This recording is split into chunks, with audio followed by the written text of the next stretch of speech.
Well, if you haven't seen rain yet, it probably will later on today. We could see multiple rounds of showers and storms as we see this pattern moving from west to east across our area.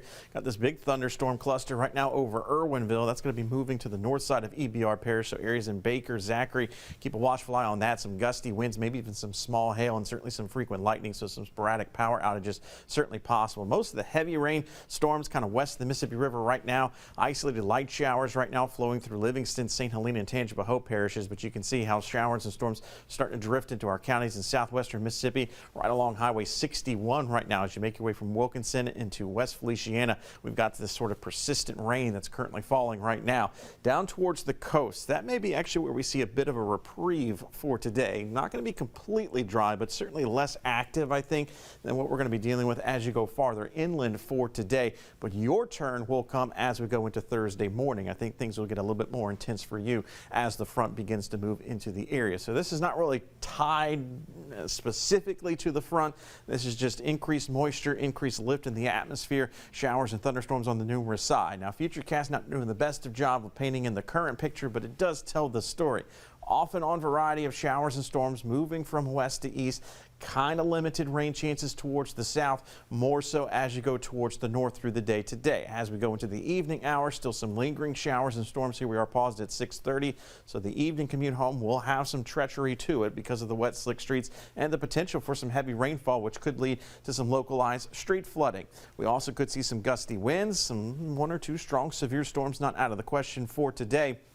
You can see how the showers and storms continue to make their way through as we go past 10 o'clock. So flood threat on the left, severe weather threat on the right, both of them low in threat. So we're not talking about an outbreak of bad weather, but one or two rogue storms could pop up, creating that heavy downpour. Urban areas certainly could see that street flooding, and then possibly some sporadic power outages due to the lightning, as well as the potential for those gusty winds. We're going to switch models now, take over with the HRRR at Wednesday at 11 o'clock. So tonight, here comes the front. You can see showers and storms start to erupt once again as we go into the pre-dawn hours. But notice a lot of the focus for showers and storms on Thursday is going to be generally south of the interstate corridor. So that's why I said your turn along the coast is probably going to be as we go towards Thursday morning. So showers and storms kind of roll on in out ahead of the front. Front starts to slowly drift into the area as we go into Thursday afternoon.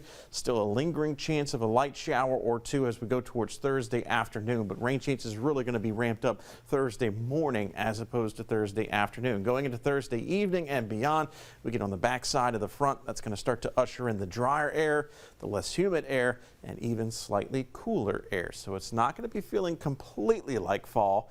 Maybe not pumpkin spice weather, but at least it will be comfortable as we look towards the end of the week and the weekend.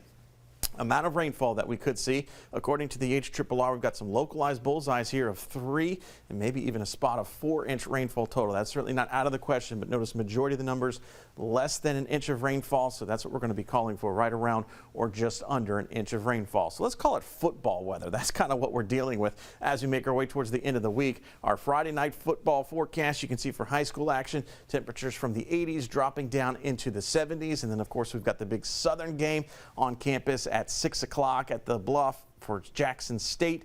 80s dropping down into the 70s, so much more comfortable football weather for the upcoming weekend here locally as we look at that. Out there in the tropics, we're keeping track of a couple of features, Invest 93 and 94L, as well as Gabrielle. Gabrielle moving out to sea, but these two features right here moving up towards the northwest, they could impact the east coast in Bermuda and not going to be any threat for us as they develop in the coming days. So yeah, decent rain chance in the forecast, mainly afternoon today, mainly morning for tomorrow, and then it's dry and quieter and a little bit cooler as we end the week and head into the weekend.